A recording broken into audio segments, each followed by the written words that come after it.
Ouais les Parisiens, elle est parfaite cette victoire contre le Stade Rennais. Elle est parfaite. 1-0 à 4 jours du match contre le Real.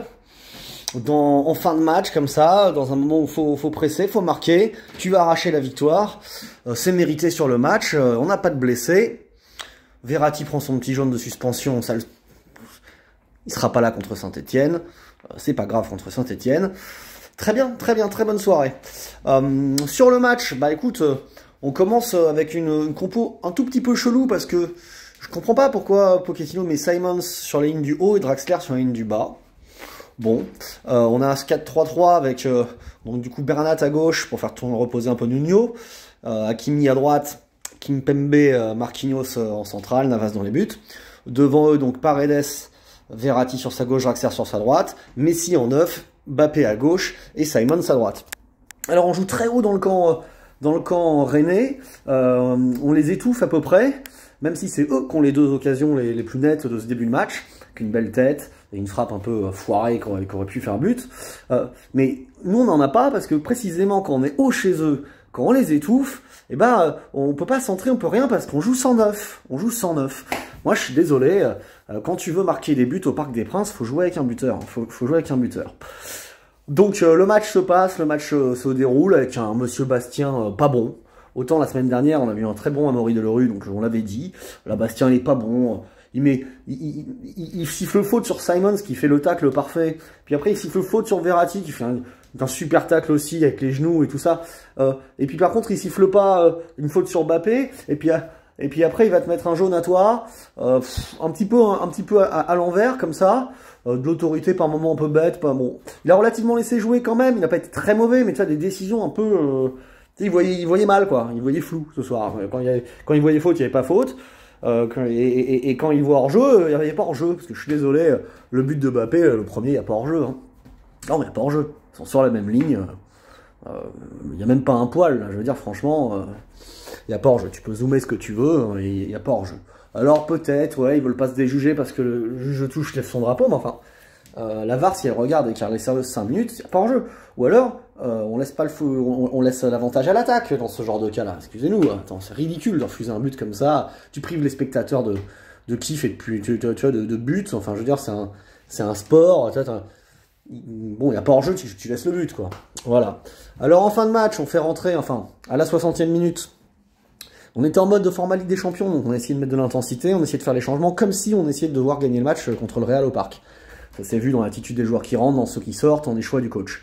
Donc il fait rentrer Wijnaldum et Di Maria. Di Maria pour le Peps à la place d'un Simons qui a été bon, franchement, il a été très bon avec Verratti, mais je crois que c'était un des meilleurs. Il a une belle débauche d'énergie qui rejaillit sur ses coéquipiers, il peut apporter ce côté Keane l'année dernière contre Barcelone, en étant un chien fou qui cavale. Il récupère des bons ballons. Après, dans le dernier geste, dans la surface, ou dans des choix de passe, parfois, il est encore jeune, mais une vraie envie très utile. Donc remplacé par Di Maria, logiquement, pour essayer de rentrer sur son pied gauche et marquer, ou trouver une tête ou un centre et tout ça. Et Wijnaldum à la place du fantôme dans Draxler, Ghost pour Ghost. Donc Ghost pour Ghost, parce que Wijnaldum, il n'a pas fait grand-chose, hein, comme d'habitude. Bon, il nous marquera un but à un moment ou un autre important peut-être, tu vois, mais là pour l'instant pas grand-chose. Et puis du coup on n'arrivait pas à grand-chose là-dedans parce que t'avais un Messi pas bon ce soir, pas inspiré, qui jouait beaucoup à contre-temps, qui passait pas, qui était pas très inspiré. Et du coup ouais, toujours 109, t'as pas de solution, t'as rien. 82e minute, tu fais enfin rentrer un 9 avec Icardi. Le reste, poste pour poste, Nuno qui remplace Bernat et Kerrer qui remplace Hakimi, et Icardi remplace Paredes, je pense. Oui, Paredes, tout à fait. Et là, du coup, tu as un peu de poids dans la surface. Bon, dans 5 minutes, tu as 2-3 occasions, puis tu finis par marquer. Tu finis par marquer, parce qu'à Mantes, quand tu as un 9 en plus, tu as le surnom, tu as Mbappé qui peut s'écarter. Les centraux sont déjà tirés sur un côté, il n'est pas obligé de les passer tous tout seul, tu vois.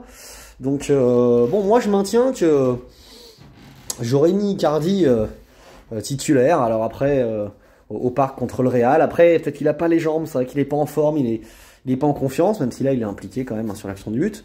Peut-être qu'il aura que 20 minutes, un quart d'heure, 20 minutes dans les jambes, comme là, en Joker, c'est vrai qu'en Joker, il est souvent décisif. Mais quand même, dans la philosophie, avec un Icardi en forme, moi, je douterais pas, tu vois, Je voudrais qu'il y ait Icardi, Mbappé avec Messi derrière, tu vois. Et puis les trois du milieu, comme on a vu la semaine dernière, Danilo, Paredes, Verratti, pour essayer d'être solide et d'être costaud. Voilà, je veux pas voir Draxler, en tout cas, ça c'est sûr. Hakimi, Nuno, Marquinhos, Kimpembe. Après, Navas ou Donnarumma, j'ai pas de préférence, j'aime les deux. Généralement, il alterne un peu comme ça, un coup sur deux. L'un joue l'aller, l'autre le retour. On verra, en tout cas, tu as deux bons gardiens, donc ça change pas grand-chose. C'est plutôt, voilà, au milieu de terrain, la question se posera entre Danilo et Gay, ou Paredes et Gay, parce que Gay, il vient de gagner la Coupe d'Afrique, s'il a les jambes, si le coach sent qu'il est disponible, il est peut-être patate, et c'est un mec qui est capable de marquer, et que c'est un mec qui court beaucoup, qui peut aller agresser dans les pieds les Madrilènes, parce que je veux dire, Kroos, Casemiro et Modric, c'est très fort, mais ils ont 35 ans, donc un chien fou dans les pattes, ça peut les emmerder, comme un Simons pourrait les emmerder aussi. Voilà, que Danilo aura pas forcément cette faculté-là, mais Danilo est capable de faire des fautes, il est capable de couper, donc voilà, ça dépend un peu comment on sent Madrid. Enfin, c'est des options qui la route toutes. Après, moi, je garderai Di Maria en joker. Neymar, s'il n'est pas là, Neymar sera sans doute là pour une demi-heure, 20 minutes. Je le mettrai en joker aussi. Messi, donc, avec Mbappé. Bon, si tu veux pas commencer avec Icardi, tu te le gardes en joker. Dans ces cas-là, remets-moi le petit Simons parce qu'il va vite, il va au pressing, il peut les faire chier, il peut intercepter des ballons. Voilà, alors que c'est vrai que Icardi a besoin de Di Maria aussi, peut-être, pour briller. À redéfinir, à rediscuter, à réfléchir posément. Là, on reste sur les Rennais, qu'on fait un bon match. Hein. C'est un bon stade Rennais, qui nous a mis une belle opposition.